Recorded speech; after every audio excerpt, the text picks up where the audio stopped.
আজকে আমরা চলে যাব সপরিবারে একেবারে অনেক অনেক দূরে কোথাও হারিয়ে যাব। সঙ্গে আপনাদের নিয়ে যাচ্ছি, কোথায় যাচ্ছি, কি করছি সারাদিন এই একই ভিডিওতে সবকিছুই থাকবে। সঙ্গে থাকুন, দেখতে থাকুন। আসসালামু আলাইকুম। রোজি সিম্পল লাইফস্টাইল চ্যানেলে সবাইকে স্বাগতম। সবাইকে ঈদ মোবারক। আজকে সপরিবার হারিয়ে যাচ্ছি অনেক দূরে কোথাও। যারা ঢাকা শহরে থাকি সবাই কিন্তু ঢাকার ভিতরে ঘরের ভিতরে বন্দি জীবন কাটাতে কাটাতে সত্যি কথা হচ্ছে ব্যস্ততার বেড়ে সবাই হারিয়ে যায়। আজকে চিন্তা করলাম যেহেতু ঈদের সময় একটু বেশি ছুটি পাওয়া যায়, সেই ছুটিগুলো প্রত্যেকটা কাজে লাগাবো। তাই ছেলে মেয়েকে নিয়ে বেরিয়ে পড়লাম অনেক দূরে লং ড্রাইভে। জানি না কোথায় যাব, যেতে থাকি, গন্তব্য এক জায়গায় পৌঁছাবেই। আপনারা কে কোথায় বেড়াতে গিয়েছেন কমেন্ট করে জানাবেন। আমি তো যাচ্ছি সেই এখন মাওয়া রোডে আছি, এইদিকে কোথাও মুক্ত আকাশের নিচে ঘুরে বেড়াবো। এইদিকে রাস্তাগুলো দেখে মনটা ভালো হয়ে গিয়েছে, সত্যি অনেক সুন্দর হয়ে গিয়েছে। আর প্রত্যেকটা জিনিসই অনেক বেশি ভালো লেগেছে, যেহেতু ঈদের ছুটিতে মানুষজন কোলাহল মুক্ত থাকে, সবকিছুই অনেক বেশি ভালো লাগার হয়।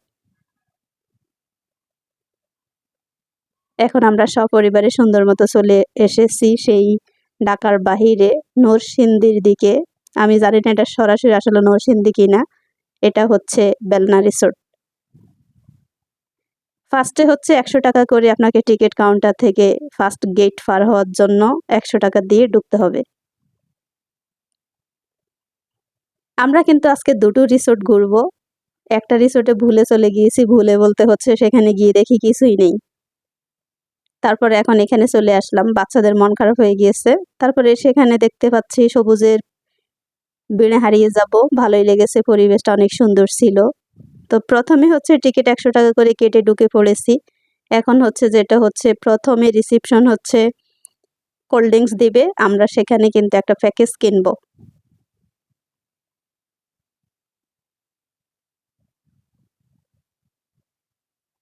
সামনে কিন্তু সুন্দর করে লেখা ছিল বেলনা রিসোর্ট। অ্যাকোরিয়াম দিয়ে সুন্দর করে মানুষের মন কাড়ার জন্য এত সুন্দর মাছ, একেবারে জীবন্ত মাছ ঘুরে বেড়াচ্ছে। সেকেন্ড হচ্ছে আমি এখন টিকিট এখানে এক প্যাকেজ কিনে নিয়েছি, যেহেতু আমাদের অনেকটা সময় জুড়ে থাকবো, খাবো। প্যাকেজ কিনলে কিন্তু একটা সুবিধা আছে, কিছু পার্সেন্ট ছাড় পাওয়া যায়। সেই ক্ষেত্রে কিন্তু আমি সবগুলো একেবারে সুন্দর করে কেটে নিয়েছি। প্রথমে হচ্ছে এখানে ওদেরকে বসতে দিয়েছিলাম। টিকিট কাটা শেষে এখন আমরা চলে যাচ্ছি কোল্ড ড্রিঙ্কসের পর্ব সারবো। যেহেতু আমি প্যাকেজ কিনেছি, এখন আমার সব কিছু ফ্রি, যে যত বেশি খেতে পারেন খান। আমার প্রিন্সেস বেবি সে কিন্তু ডায়েট কন্ট্রোল, সবকিছু খাবে না, তাই সে অরেঞ্জ জুস খাবে। আর ছেলে খাবে লাচ্ছি নাকি মাল্টা জুস, যাই হোক। দুজনে মিলে খেতে খেতে ওরা কিন্তু সুইমিং পুলের পাশে বসে এনজয় করছেন। সামনে কিন্তু সবাই কিন্তু অনেক মজা করছেন সুইমিং পুলে নেমে। আমার ছেলে মেয়ে নামবে না, তাই ওরা পাশে বসে এনজয় করছে। আমার কাছেও ভালো লাগে না যেখানে এরকম গণপরিবেশ সবাই একসঙ্গে গোসল করে। আমার মনে হচ্ছে সেখানে আসলে এটা ঠিক না। তার জন্য তাদেরকে আমার নামতে দেয়নি। যাই হোক, ওরাও এত এগ্রি ছিল না। সবকিছু মিলিয়ে কিন্তু ওরা বসে বসে এনজয় করছে, দেখছে। সর্বশেষে আমরা যাব এখন বারবিকিউ পার্টির ওই পাশে। একটা মজার বিষয় ছিল, এখানে আস্ত মুরগি কিনে আপনি নিজে বারবিকিউ করে খাবেন। আবার এমনিতে রেডিমেড কিনতেও পাওয়া যাবে, যে যেভাবে আনন্দ করতে পারে সেভাবেই করা যাবে। বাহিরে আসলে আজকে প্রচণ্ড গরম, এত গরমে বসা যাচ্ছে না, কোথাও দাঁড়ানো যাচ্ছে না। গাছের ভিতরে প্রচণ্ড গরম লাগছে, কোনো বাতাস নেই, কিচ্ছু নেই। তাই সবাই এসি রুমে, সবাই দৌড়িয়ে পালিয়ে যাচ্ছে যে বাপরে বাপ অনেক গরম। ওয়ালাইকুম আসসালাম। প্রথম শুরুতেই এখানে এসে ওরা এয়ার কন্ডিশনে বসলো, বসে একটু দেখলো, ছবি ফটোশুট চলছে ভাই বোনে মিলে মিলে। সত্যি কথা হচ্ছে আসলে এরা ঘরের ভিতরে থেকে থেকে ছেলে মেয়েগুলো সব একেবারে কোথাও কোথাও যে অ্যাডজাস্ট করতে পারে না, কারণ হলো গরম সহ্য হচ্ছে না, কোথাও কোনো জায়গায় কোলাহল ওইখানে থাকতে পারে না, এরকম হয়ে গেছে। যাই হোক, তারপরেও একটু নিরিবিলি জায়গায় বসিয়ে ওদেরকে অনেকটা সময় জুড়ে অনেক গল্প হলো, অনেক কিছু হলো। সর্বশেষে কিন্তু দুপুর ২টা বেজে গিয়েছে, আমরা যেতে যেতেই ১:৩০ বেজে গিয়েছে। এখন অলরেডি 2:30 বেজে গিয়েছে। এখন খাবারের সময়। আমি যেহেতু প্যাকেজ কিনেছি সেই ক্ষেত্রে কিন্তু আমাকে এখনই খেতে হবে। একটু পরে কিন্তু আর খাবার পাওয়া যাবে না। যেহেতু ঈদের ছুটিতে সব মানুষই কিন্তু ছুটে আসছেন বিভিন্ন রেস্টুরেন্ট, বিভিন্ন রিসোর্টে, বিভিন্ন জায়গায়। তো আগে চিন্তা করলাম যাই হোক আমাদের সময়টা যেহেতু আছে বসে খাওয়া-দাওয়া শেষ করুক। এরই মধ্যে একটু সূর্যটা অন্যদিকে ডুবে পড়লে তারপরে একটু ঠান্ডা বাতাস যখন বইবে তখন আমরা সুন্দর মতো সবাই ঘুরে বেড়াবো। খাবার হচ্ছে যে সেই একেবারে পরিচিত, সুপরিচিত খাবারগুলো যে রেস্টুরেন্টের খাবার থাকে, সেই খাবারগুলোই ছিল। চাইনিজ রেস্টুরেন্টের যা খাবার থাকে ফ্রাইড রাইস, চিকেন, এই হাবিজাবি খাবার। এগুলো আসলে সত্যি কথা হচ্ছে প্রতিদিনই যেইখানে যাই ওখানে এই খাবারগুলো থাকে। আর যেহেতু ঈদের সময় মাংস ঘরে ভরা, সেইখানে আসলে বাহিরে গিয়ে মাংস অত মনে হচ্ছে না সেটা অনেক মজার।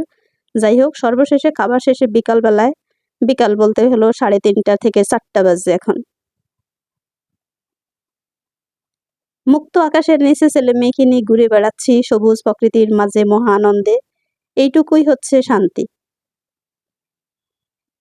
সর্বশেষে কিন্তু সবাই আবার নিজের নিড়ে ফিরে যাবে সেই ঘরের 4 দেওয়ালের বন্দি জীবন।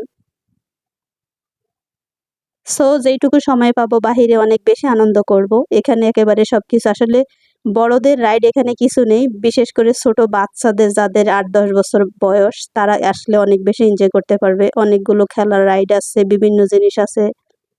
আমার ছেলেমেয়ে যেহেতু বড় হয়ে গিয়েছে ওদের জন্য কিচ্ছু নেই। এখানে সবাইকে হাসতে, হাসতে বলছিলাম যে, "আমরা বড় হয়ে কি অপরাধ করেছি? আমাদের জন্য কিচ্ছু রাখেননি।" ওনারা হাসতেছেন বলতেছেন যে, "অনেকেই ছোট বাচ্চা নিয়ে এসে অনেক বেশি খুশি হয়। আর আপনি বড় নিয়ে এসে বলতেছেন।"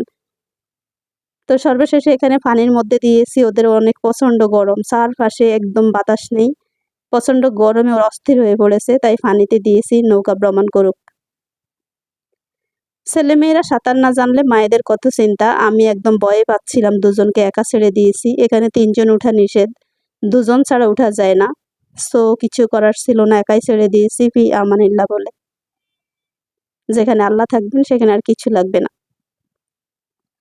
যাই হোক তারপরও আল্লাহ বলেছেন রিস্কে না যেতে। তারপরে ওরা কি হলো নৌকা ভ্রমণ করে এসে একেবারে টায়ার্ড হয়ে গিয়েছে। প্রচণ্ড গরম আর গরম। এখন আবার কোল্ড ড্রিংকস খাওয়াচ্ছি। আমি আইসক্রিম খাবো। ২ জন ২ রকম জিনিস নিয়েছে। আসলে সত্যি কথা হচ্ছে বাহিরে গিয়ে একটু ঘোরাঘুরি, খাওয়া-দাওয়া এই তো, এই ছাড়া আর কি। যেহেতু ঢাকার আশেপাশে এই ছোটখাটো জিনিসগুলোই আছে এর থেকে বড় কিছু নেই। যেতে হলে অনেক দূরে যেতে হবে, অনেকটা সময় স্বল্পতার কারণে আসলে যাওয়া হয় না। তারপরেও চেষ্টা করব ইনশাল্লাহ এখন ছেলেমেয়ে বড় হয়ে গিয়েছে। চেষ্টা করব কোথাও, কোথাও বড়, বড় ট্যুর দিতে। ওফ! আইসক্রিমটা সেই রকম মজার ছিল। পুকুরের এই লেকের পাশে বসে যদি আপনি একটু আইসক্রিম খান, কফি খান, ওফ! সেটা আসলে সত্যি অন্যরকম একটা আনন্দ। এই আনন্দটুকু আসলে সবাইকে বোঝানো যাবে না। তারপরে এখানে দেখতে পাচ্ছেন একেবারে স্পিড বোট আছে। সেটা নাকি আরেকটু পরে ছাড়বে। তা আমরা অপেক্ষা করছি দেখি। ভালো, মোটামুটি ভালোই। এখানে একটু এক কথায় শেষ নিজস্ব কিছু টাইম পাসের জন্য খুব সুন্দর একটা এরিয়া, খুব সুন্দর একটা জায়গা। এখানে বসে একেবারে নিজস্ব গ্রামের প্রকৃতির সেই আনন্দটুকু উপভোগ করা যায়। আমরাও কিন্তু আজকে সেই সমস্ত আনন্দগুলো উপভোগ করেছি। তারপর সন্ধ্যার পরে আমরা যেহেতু ঢাকার বাহিরে অনেকটা দূরে চলে গিয়েছি, সেখান থেকে ফিরে আসতে অনেকটা লেট হয়ে যাবে। তাই চিন্তা করলাম আগে, আগে আমরা বেরিয়ে যাবো। রেস্টুরেন্টে আবার ঢুকে পড়েছি একেবারে সন্ধ্যার পরে। এটা হচ্ছে মাগরিবের আজানের পরে। আমরা এখান থেকে একবারে খাওয়া-দাওয়া করে বাসায় ফিরে যাব।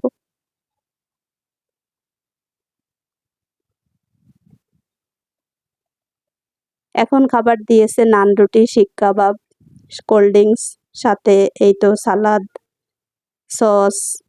ছেলে আমার স্যুপ খাবে তাই ওর জন্য আলাদা করে স্যুপ নিয়েছি।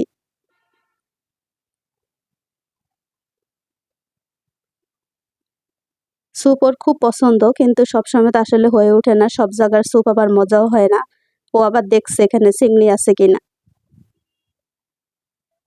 তারপরে মোটামুটি খাবারটা ভালোই ছিল। যেহেতু ঈদের ছুটিতে সব মানুষই ভিড় করেছে, সেখানে কিন্তু খাবার পাওয়াও মুশকিল। যদিও প্রাইসটা অনেকটাই সাধ্যের বাহিরে ছিল, তারপরেও আলহামদুলিল্লাহ কিছু করার ছিল না। যেহেতু বাহিরে গিয়েছি অত কিছু চিন্তা করলে হবে না। সবকিছু মিলিয়ে আমরা কিন্তু এখন অনেক এনজয় করে খাবার-দাবার শেষ করে যেতে হয়তো ১.৫-২ ঘন্টা আর একটু বেশিও লাগতে পারে। তো আমরা সেই রাত ১০টায় ফিরে যাব বাসায়। খাবারটা মোটামুটি ভালোই ছিল, যদিও তাড়াহুড়ার ভিতরে করছে। ভালোই লেগেছে আলহামদুলিল্লাহ। ভাগ্যের বাহিরে কারো হাত নেই, এটা কিন্তু সত্যি কথাই। যে যত কিছুই বলি না কেন, ভাগ্য কিন্তু কঠিন একটা জিনিস।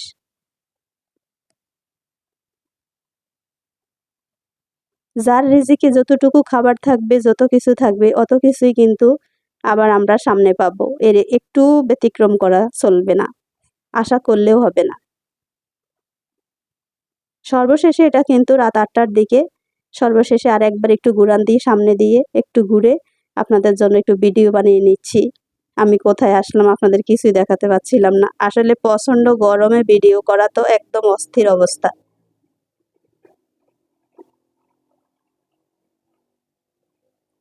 যতগুলো মানুষ এখানে গিয়েছে সবাই কিন্তু ভিডিও নিয়ে ব্যস্ত ছিল। রাত ১০টার দিকে আমরা বাসায় ফিরে চলে আসলাম। সবাই অনেক বেশি ভালো থাকেন, অনেক বেশি টায়ার্ড হয়ে আছি। আল্লাহ হাফিজ।